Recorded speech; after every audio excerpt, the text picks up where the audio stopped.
ఈరోజే అధిక జ్యేష్ఠమాస 2వ ఆదివారం, పైగా అష్టమి తిథితో కలిసి వచ్చింది. మరి ఎంతో విశేషమైన ఈరోజు ఈ కథను వింటే చాలు, సూర్యనారాయణుడి సంపూర్ణ అనుగ్రహం మీకు కలుగుతుంది. ఈ కథ విన్నవారికి ఆరోగ్య సమస్యలు ఉండవు, సూర్య భగవానుడి అనుగ్రహం కలుగుతుంది. ఓం ఆదిత్యాయ నమో నమః. పూర్వకాలంలో సౌరాష్ట్ర దేశంలో ఒక ముసలావిడ ఉండేది. ఈమె సూర్య భగవానుడి భక్తురాలు. ఈమె ప్రతి ఆదివారం పొద్దుటే లేచి స్నానం చేసి గోవుపేడ తెచ్చి వాకిలి అలికి పూజ చేసి సూర్యుడికి ప్రసాదం పెట్టి ఆమె ఒక్కపూట మాత్రమే అన్నం తినేది. ప్రతి ఆదివారము ఇలానే చేసేది. సూర్యదేవుడి కృపతో ఆమె ఇంట్లో ఏ సమస్య లేకుండా సుఖ సంతోషాలతో ధనధాన్యాలతో సుఖంగా ఉండేది. కానీ ఈమె పక్కింట ఆవిడకు ఈమెను చూస్తే చాలా ఈర్ష్య కలిగేది. ముసలావిడ రోజు పక్కింట్లో కట్టేసి ఉన్న గోవు పేడను తెచ్చి వాకిలి అలికేది. ఒక శనివారం రాత్రి పక్కింటావిడ గోవును ఇంట్లో లోపల కట్టేసుకుంది. ఈ ముసలావిడకు పేడ దొరకకుండా చెయ్యాలని ఆమె ఆలోచన. ఇక మరుసటి రోజు పేడలేని కారణంగా వాకిలి ఖాళీగా ఉంది. ముసలావిడ వ్రతం చెయ్యలేదు, భగవంతుడికి ప్రసాదం పెట్టలేదు. ఆమె కూడా ఆ రోజంతా ఏమీ తినలేదు.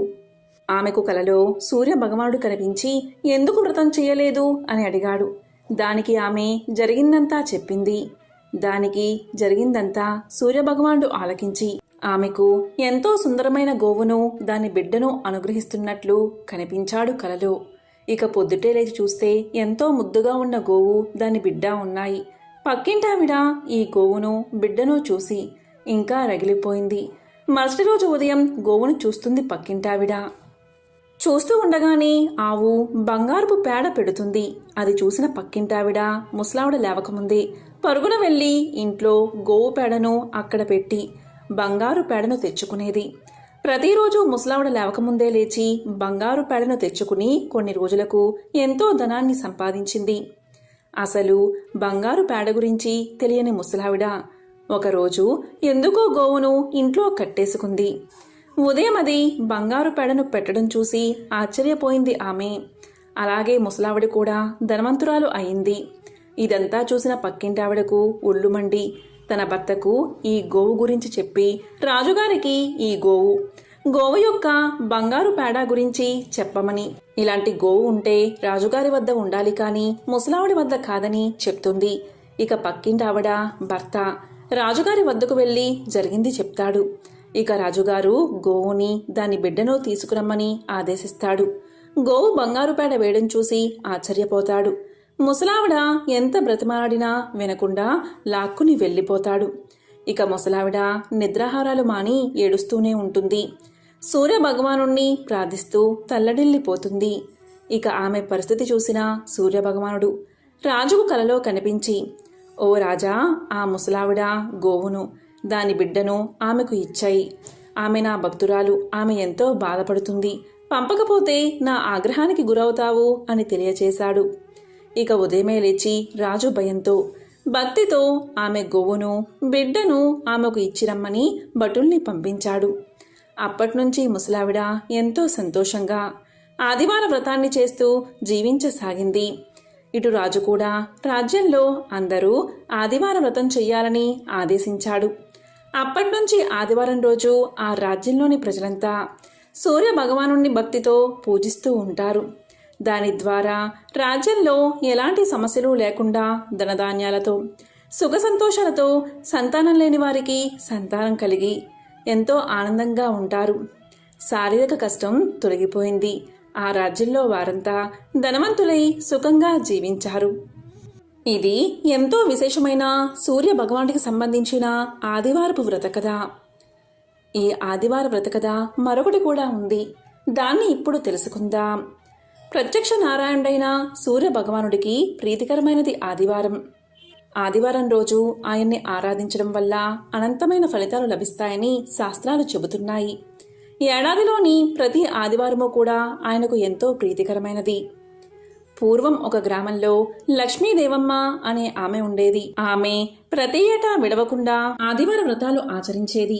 ఒకనాడు ఆమె ఆదివారపు నోము నోచుకుని అక్షింతలు చేతపట్టుకుని ఆదివారపు కథ వినమని ఇంట్లో వారిని అడగగా కొడుకులు కచేరీ సమయం అయిపోయిందని, మనమలు బయటికి వెళ్లి ఆడుకోవాలి అని, కోడళ్ళు ఇంట్లో చాలా పని ఉండిపోయిందని అనే కారణాలతో వినలేదు. అప్పుడు ఆమె ఊరిలోకి వెళ్ళి అలా అందరినీ అడుగుతూ ఉండగా ఎవరి కారణాలు వారు, ఎవరి అవకాశాలు వారు చెప్పి తప్పించుకున్నారు. చివరికి ఆమె ఊరి చివరన ఒక గుడిసెలో ఉంటున్న ఒక గర్భిణి దగ్గరకు వెళ్లి కథ వినమని చెప్పిందట. దానికి ఆ గర్భిణి, నాకు పరమాన్నం తినాలని ఉంది, అది పెడితే వింటాను అందట. సరేనని ఆ లక్ష్మీదేవమ్మ సూర్యదేవుడికి నైవేద్యంగా పెట్టిన పరమానాన్ని పట్టుకువెళ్ళి ఆమెకు పెట్టి కథ చెబుతూ ఉండగా ఆ గర్భిణీ సోదమ్మ నిద్రపోయిందట. ఇక కథ పూర్తయింది. చేతిలో ఉన్న అక్షింతలు నిద్రపోతున్నా ఆమెపై ఎలా వేస్తానో అనుకుని, సులభంగా ప్రసవించి తల్లి బిడ్డ క్షేమంగా ఉండేటట్లు ఆశీర్వదించు తండ్రి అంటూ ఆ సూర్యదేవుణ్ణి ప్రార్థించి అక్షింతలు ఆమె కడుపుపై చల్లి ఇంటికి వెళ్ళిపోయిందట లక్ష్మమ్మ. కొన్నాళ్లకు ఆ సోదెమ్మకు ఒక ఆడపిల్ల పుట్టి దినదినాభివృద్ధి చెందుతూ అత్యంత అందగత్తిగా రూపుదాల్చిందట. ఒకనాడు రాజుగారు ఆ దారిన వెళ్తూ అందాల బొమ్మ అయిన ఆమెను తనకిమ్మని అడిగి సవారీ ఎక్కించుకుని తన రాజ్యానికి తీసుకువెళ్ళిపోయాడట. ఆమె వెళ్లిన దగ్గర నుంచి ఆ రాజ్యంలో విపరీతంగా పంటలు పండసాగాయి. అప్పటి వరకు పిల్లలు లేని రానికి పుత్రుడు కలిగాడు. పాడుపడిపోయిన గ్రామాలు బాగుపడి పట్టణాలు అయ్యాయి. కొన్నాళ్ళయ్యాక రాజు ఆమెని పెళ్లి చేసుకున్నాడు. ఈ వైభవం అంతా ఆమె గర్భంలో ఉండగా ఆదివారపు కథ వినడం వల్ల సూర్యదేవుడి ప్రసాదం తన తల్లి ద్వారా తాను ఆరగించడం వల్ల ప్రసాదించినట్లుగా తెలుసుకుని ఈ నోము నోచితే ఇంకెంత ఫలితం లభిస్తుందో కదా అని ఆలోచించి తన జీవితాంతం నోచుకున్నదట. ఆదివారం సూర్యనారాయణుడి పూజకు నదీ స్నానానికి అత్యంత పవిత్రమైనది. ప్రతి ఆదివారం రోజు సూర్యోదయానికి ముందే నిద్రలేచి స్నానం చేసి ఆర్ఘ్యం వదలడం వల్ల 7 జన్మల పాపాలు తొలగి ఆయురారోగ్యాలు ఐశ్వర్యం కలుగుతాయని పురాణాలు చెబుతున్నాయి. ఎంతో పవిత్రమైన విశేషమైన ఈ కథను విన్నవారికి సూర్యభగవానుడి అనుగ్రహం వల్ల సంపూర్ణ ఆరోగ్యం కలుగుతుంది. పురాతన కాలంలో హస్తినాపుర రాజ్యంలో కుంతి అనే యువరాణి ఉండేది. ఒకసారి ఆమెకు మహర్షి దూర్వాసుడు ఆమె చేసిన సేవకుగాను ఎంతో సంతోషపడి ఒక ప్రత్యేక వరాన్ని ఇచ్చాడు. ఆ వరం ఏంటి అంటే, ఏ దేవుడినైనా మంత్రంతో పిలిస్తే ఆ దేవుడు ప్రత్యక్షమై ఆమెకు సంతానం ఇవ్వగలడు. కుంతి చిన్న వయసులోనే ఆ వరాన్ని పరీక్షించాలి అనుకుంది. ఒకరోజు ఉదయం సూర్యోదయ సమయంలో ఆమె ఆ మంత్రాన్ని జపించి సూర్యదేవుణ్ణి పిలిచింది. అప్పుడే ఆకాశంలో ప్రకాశవంతమైన కాంతి కనిపించింది. కొద్దిసేపటికే సూర్యదేవుడు తన మహిమతో ఆమె ముందు ప్రత్యక్షమయ్యాడు. దీంతో కుంతి ఎంతో కలవరపడి, ప్రభూ, నేను కేవలం మంత్రాన్ని పరీక్షించడానికి మాత్రమే మిమ్మల్ని పిలిచాను అని పలకగా సూర్యదేవుడు ఆమెకు ధైర్యాన్ని చెప్పాడు. ఆయన ఆశీర్వాదంతో కుంతికి ఒక శక్తివంతమైన కుమారుడు జన్మించాడు. ఆ బిడ్డ జన్మించినప్పుడు అతని శరీరంపై దివ్యమైన కవచం మరియు కుండలాలు సహజంగా ఉండేవి. ఇవి అతనికి అపారమైన రక్షణను ఇచ్చేవి. ఆ బిడ్డే కర్ణుడు. కానీ అప్పట్లో కుంతికి పెళ్లి కాలేదు. అందుకే సమాజం ఏమంటుందో అని భయపడి ఆమె ఎంతగానో బాధపడింది. చివరికి కన్నీళ్లు పెట్టుకుంటూ ఆ బిడ్డను ఒక చిన్న పెట్టెలో పెట్టి నదిలో వదిలింది. ఆ పెట్టె నదిలో తేలుతూ వెళ్ళి ఒక రథసారథి అయినా అధిరథుడు మరియు అతని భార్య రాధ దగ్గరకు చేరింది.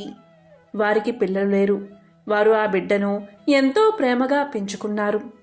అందుకే కర్ణుడిని రాధేయుడు అని కూడా పిలుస్తారు. కర్ణుడు చిన్నప్పటి నుంచే చాలా ధైర్యవంతుడు. అతనికి విలువిద్య అంటే చాలా ఇష్టం. కానీ అతను రథసారథి కుమారుడని అందరూ అతన్ని తక్కువగా చూసేవారు. అయినా కర్ణుడు తన ప్రతిభతో గొప్ప యోధుడిగా ఎదిగాడు. ప్రతిరోజు ఉదయం అతను సూర్యదేవుడికి నమస్కారం చేసి దానం చేయడం తన జీవిత నియమంగా చేసుకున్నాడు. కర్ణుడి దాతృత్వం గురించి ప్రపంచమంతా మాట్లాడేది. ఎవరైనా ఏదైనా అడిగితే లేదు అని చెప్పేవాడు కాదు. కర్ణుడు పెరిగాక దుర్యోధనుడు అతని ప్రతిమను గుర్తించి అతన్ని అంగదేశానికి రాజుగా చేశాడు. అందుకే అతన్ని అంగరాజ కర్ణుడు అని కూడా పిలిచేవారు. కురుక్షేత్ర యుద్ధానికి ముందు ఒకరోజు ఇంద్రుడు బ్రాహ్మణుడి వేషంలో కర్ణుడి దగ్గరకు వచ్చాడు. ఆ సమయంలో కర్ణుడికి ముందుగానే సూర్యదేవుడు కల్లో కనిపించి, ఓ కర్ణ, ఇంద్రుడు వచ్చి నీ కవచం మరియు కుండలాలు అడుగుతాడు, అవి నీ రక్షణ, ఇవ్వొద్దు అని చెప్పాడు. అప్పుడు కర్ణుడు ఇలా అన్నాడు, ఎవరైనా దానమడిగితే నేను నిరాకరించలేను అని స్వప్నంలోనే తన తండ్రి అయిన సూర్యదేవుడికి చెప్పాడు కర్ణుడు. ఇక తర్వాత రోజు ఇంద్రుడు బ్రాహ్మణుడి రూపంలో వచ్చి కవచం మరియు కుండలాలు దానమడిగాడు. అవి తన ప్రాణరక్షణ అని తెలిసినా కూడా కర్ణుడు ఒక్క క్షణం కూడా ఆలోచించకుండా వాటిని కత్తితో కోసి దానం చేశాడు. అతని దాతృత్వం చూసి ఇంద్రుడు ఆశ్చర్యపోయాడు. అతనికి బదులుగా ఒక శక్తివంతమైన ఆయుధాన్ని ఇచ్చాడు ఇంద్రుడు. అప్పుడు దేవతలంతా కర్ణుడి మహాదానాన్ని ప్రశంసించారు. సూర్యదేవుడు తన కుమారుడి దాతృత్వం చూసి ఎంతగానో గర్వపడ్డాడు. లంకలో మహాయుద్ధం జరుగుతుంది. ఒకవైపు ధర్మానికి ప్రతీక అయిన శ్రీరాముడు, మరోవైపు అహంకారానికి ప్రతీక అయిన రావణుడు. యుద్ధం చాలా రోజులుగా కొనసాగుతుంది. రావణుడు చాలా శక్తివంతుడు. అతని మాయలు, ఆయుధాలు భయంకరంగా ఉంటాయి. ఒకరోజు యుద్ధభూమిలో శ్రీరాముడు చాలా అలసిపోయాడు. రావణుడి బలాన్ని చూసి కొంతసేపు ఆలోచనలో పడిపోయాడు. అప్పుడు ఆకాశం నుంచి ఒక మహర్షి అక్కడికి వచ్చాడు. ఆయనే అగస్త్య మహాముని. ఆ మహర్షి శ్రీరాముడికి ఇలా చెప్పాడు, రామా, ఈ యుద్ధంలో నీవు విజయం సాధించాలి అంటే నువ్వు సూర్యదేవుణ్ణి ధ్యానం చెయ్యాలి అని. ఆయన సృష్టికి జీవమిచ్చే దేవుడు. ఆయన్ని స్మరించిన వారికి శక్తి, విజయం లభిస్తుంది అని అగస్త్యుడు చెప్పాడు. ఇంకా అగస్త్య మహర్షి శ్రీరాముడికి ఒక పవిత్రమైన స్తోత్రాన్ని నేర్పించాడు.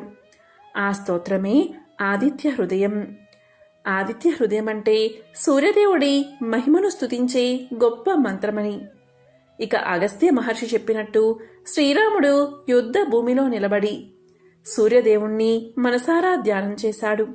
ఆయన 3 సార్లు ఆదిత్య హృదయాన్ని పారాయణ చేశాడు. అప్పుడు ఆకాశంలో ప్రకాశవంతమైన కాంతి వెలిగింది. అది సూర్యదేవుడి ఆశీర్వాదం. ఆ క్షణంలో శ్రీరాముడికి కొత్త శక్తి వచ్చింది.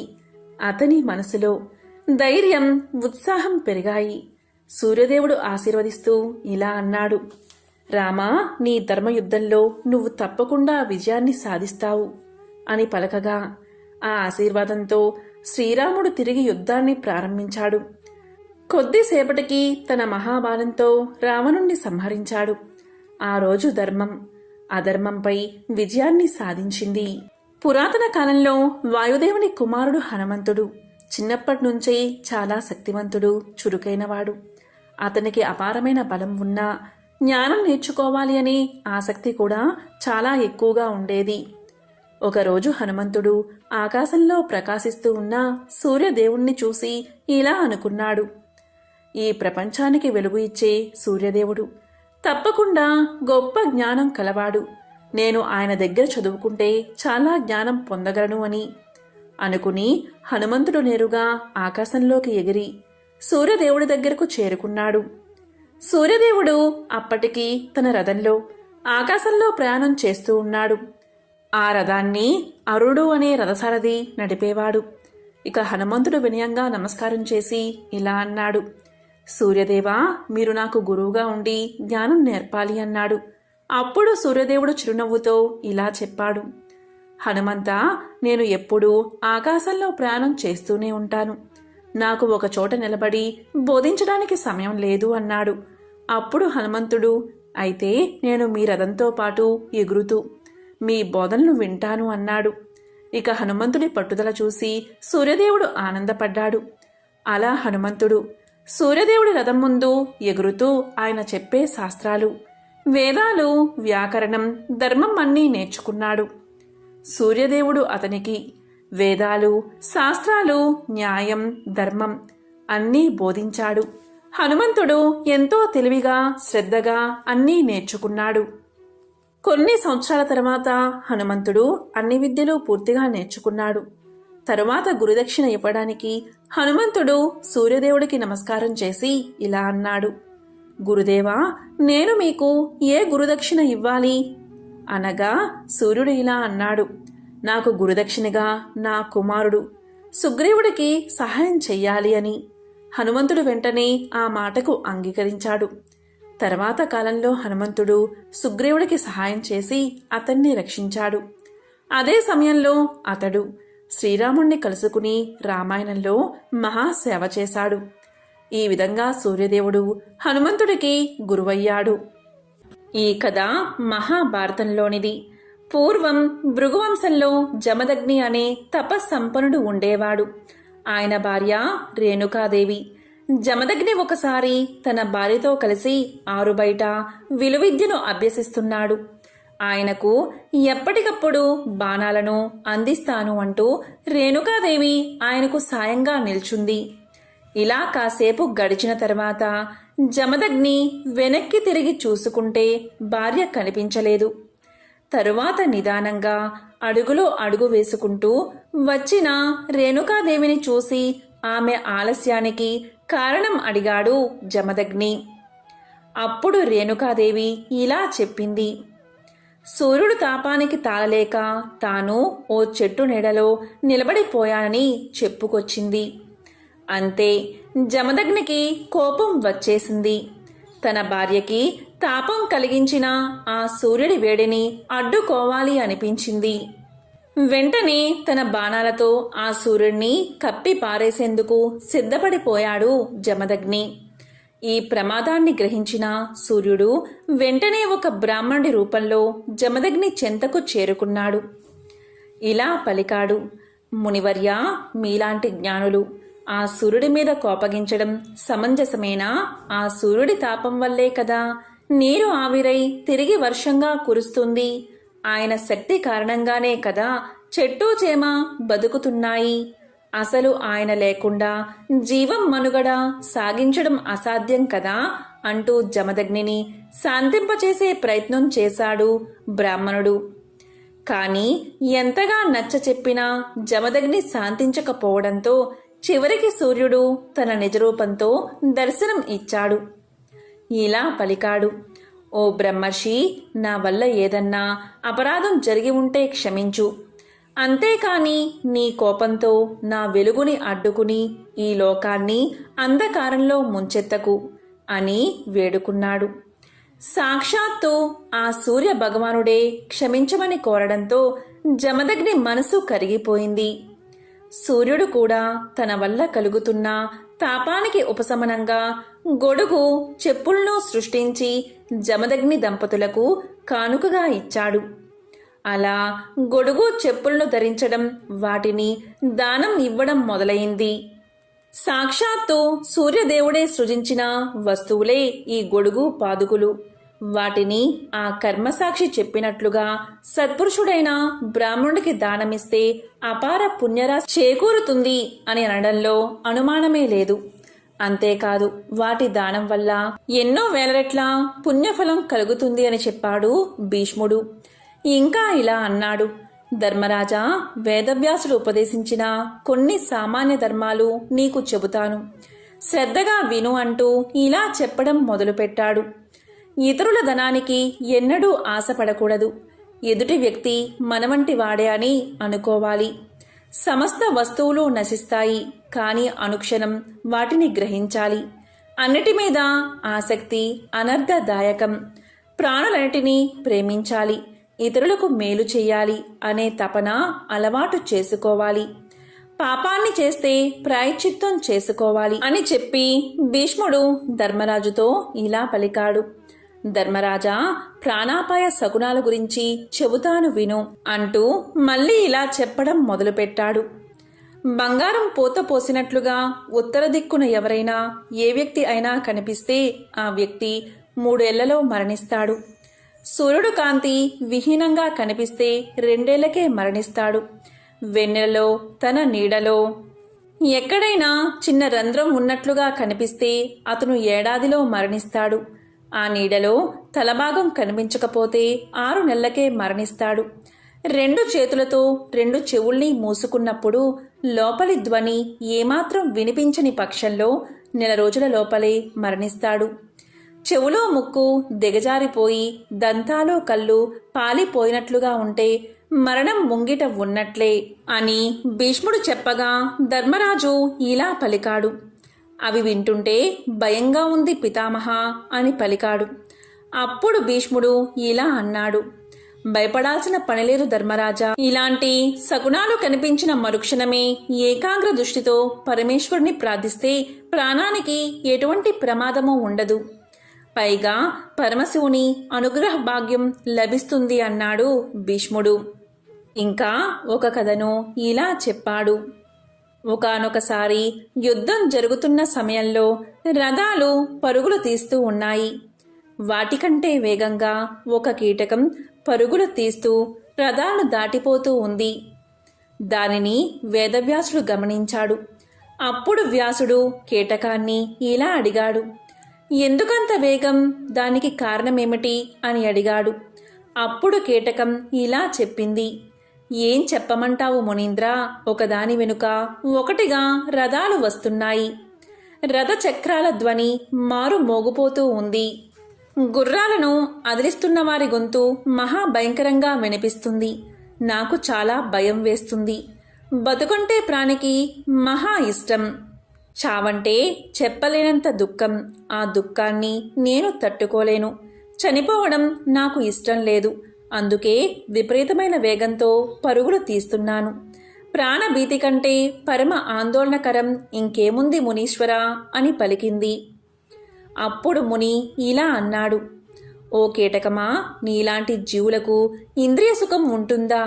ఒకవేళ సుఖం ఉన్నా అది ఎంతసేపు ఉంటుంది? ఇప్పుడు దుఃఖంతో ఉండే నువ్వు బతికి ప్రయోజనమేమిటి? చనిపోవడమే సుఖం కదా. బాగా ఆలోచించు, నీకే అన్నీ తెలుస్తాయి అన్నాడు వ్యాసుడు. దానికి కీటకం ఇలా పలికింది. అదేమిటి మునీంద్ర, అంతమాట అన్నావు? పురుగులకు ఇంద్రియ సుఖం లేదన్నట్లుగా మాట్లాడుతున్నావేమిటి? మాకు మా స్థాయిని బట్టి ఇంద్రియ సుఖాలు ఉంటాయి. వాటిని మేము కూడా అనుభవిస్తూ ఉంటాం.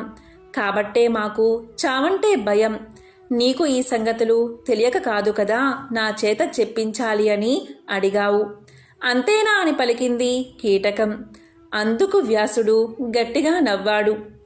మహాముని, నీకెందుకో నా పూర్వజన్మ వృత్తాంతం చెప్పాలని ఉంది. చెబుతాను, వింటావా అంది కీటకం. దానికి మునీశ్వరుడు చెప్పు అని పలికాడు. అప్పుడు కీటకం ఇలా చెప్పడం మొదలుపెట్టింది. మునీంద్ర, విను. గత జన్మలో నేను బాగా డబ్బున్న వాడిని. అయినా ఇంకా సంపాదించాలి అనే అత్యాశతో ఇతరుల డబ్బు కూడా కాజేసేవాడిని. కోపం, పెద్దల పట్ల ప్రముఖుల పట్ల వినయాన్ని ప్రదర్శించకుండా ఎగతాళి చేసేవాడిని, తిరిగేవాడిని. కానీ నేను నా తల్లి పట్ల మాత్రం జాగ్రత్తగా ఉండేవాడిని. నా తల్లిని కంటికి రెప్పలా కాపాడుకునేవాడిని, ప్రేమగా చూసేవాణ్ణి. ఒకరోజు ఒక బ్రాహ్మణుడు నా దగ్గరకు వచ్చాడు. అతను అడిగినవి అన్నీ సమకూర్చిపెట్టి దండం పెట్టాను. ఆ పుణ్యకార్య విశేషం వల్లే నాకు ఈ పూర్వజన్మ జ్ఞానం కలిగింది. మంచి చేస్తే మంచే జరుగుతుందని నాకు అప్పుడు తెలిసింది. మహాముని, అడుగుతున్నానని ఏమీ అనుకోకపోతే పుణ్యకృత్యాల ఆచరణ విశేషాలు నాకు చెప్పు అంది కీటకం. ఈ జన్మకి ఇంతకన్నా గొప్పది లేదని నాకు అనిపిస్తుంది. దయచేసి చెప్పండి స్వామి అని వేడుకుంది. అప్పుడు వ్యాసుడు ఇలా చెప్పాడు. ప్రత్యేకించి నీకు చెప్పాల్సింది ఏమీ లేదు. నీవు చేసిన పాపాల వల్లే నీవు పురుగుగా జన్మించావు. ఈ సంగతి నీకు కూడా బాగా తెలుసు. అలాగే చివరలో పుణ్యం చేయడం వల్ల నీకు ఈ జన్మలో పూర్వజన్మ జ్ఞానం కలిగింది. ఇది కూడా నీకు తెలిసిన విషయమే. నీ గురించి నాకు ముందే తెలుసు కాబట్టి నీతో మాట్లాడాలి అని నాకు అనిపించింది. అందుకే నేను నీతో మాట్లాడాను. నా తపశ్శక్తితో నీ కీటకత్వాన్ని తొలగిస్తాను. బాధపడకు. తపఫలానికి మించింది లేదు. మానవ జన్మను స్వీకరించి పుణ్యం చెయ్యి. అది నీకు ఎంతో శుభప్రదం. నువ్వు చేసిన పుణ్యం కారణంగానే నీకు పూర్వజన్మ జ్ఞానంతో పాటు నన్ను కూడా కలుసుకోగలిగే అదృష్టాన్ని సాధించావు. నీకు ఇక సమున్నత స్థితి లభిస్తుంది. త్వరలోనే నీవు మానవ జన్మను సాధిస్తావు. మానవ జన్మలో కూడా నీకు పూర్వజన్మ జ్ఞానం ఉంటుంది. దాంతో నీకు ధర్మ తత్పరత అలవడుతుంది అని పలికాడు వ్యాసుడు. ఆ తరువాత కీటకం వైపు చూసి శుభం భూయాత్ అని ఆశీర్వదించాడు. అప్పుడు వ్యాసుని పాదాలకు అంటింది కీటకం. అతనికి ప్రణమిల్లింది. ప్రాణత్యాగం అక్కడే చూసింది.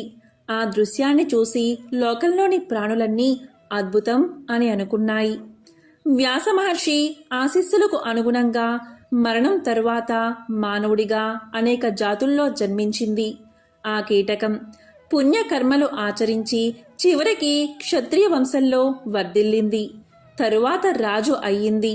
రాజు అయి ఏనుగుపై కూర్చుని వేలకొలది కొమ్మిటి ఏనుగులతో, ఛత్ర చామరాలతో, రకరకాల కేతనాలతో పరుగులు తీసే పరివారంతో వ్యాస మహర్షిని మళ్లీ సందర్శించింది. అతని పాదాలకు నమస్కారం చేసి నిలబడింది. రాజు అనుకోను ఎంతగానో మెచ్చుకున్నాడు వ్యాసుడు. అభిమానంగా అక్కున చేర్చుకున్నాడు. తరువాత వ్యాసుడు ఇలా పలికాడు: రాజా, ఈ జన్మలో మునీంద్రులకే ఆశ్చర్యం కలిగించే మహనీయ తపశ్చర్యకు ఉపక్రమించు. నీవు తరువాత గోవుల కోసం కాని బ్రాహ్మణుల కోసం కాని యుద్ధం చేసి యుద్ధ భూమిలో మరణిస్తే పై జన్మలో బ్రాహ్మణత్వాన్ని సాధిస్తావు అన్నాడు వ్యాసుడు. చెప్పినట్లుగానే చేశాడు ఆ రాజు. తరువాత జన్మలో బ్రాహ్మణుడిగా జన్మించాడు. పుణ్యక్షేత్రాలు ఎన్నో సందర్శించాడు. యజ్ఞయాగాలు ఎన్నో చేశాడు. లోక ఆరాధ్యుడు అయ్యాడు. మరణించిన తరువాత స్వర్గలోకంలో దేవేంద్రుడికి మిత్రుడు అయ్యాడు. కొన్నాళ్లకు కైవల్యాన్ని అందుకున్నాడు. ధర్మరాజా, యుద్ధంలో మరణించిన బంధువులు ఏమయ్యారా అని నీవు ఆందోళన చెందుతున్నావు. ఏ లోకాలు ప్రాప్తించాయో తెలుసుకోవాలి అని అనుకుంటున్నావు. అసలు సంగతి చెబుతాను విను. కురుక్షేత్రంలో ప్రాణాలు కోల్పోయిన వారందరూ ఉత్తమ లోకాల్ని పొందుతారు. ఈ విషయమై నీకు ఇక ఆందోళన అవసరం లేదు అని అన్నాడు భీష్మ పితామహుడు. ఎంతో పవిత్రమైన విశేషమైన ఈ ఆదివారం రోజు ఈ కథను విన్నా, చదివినా, చెప్పినా, వినిపించినా సకల శుభాలు కలుగుతాయి.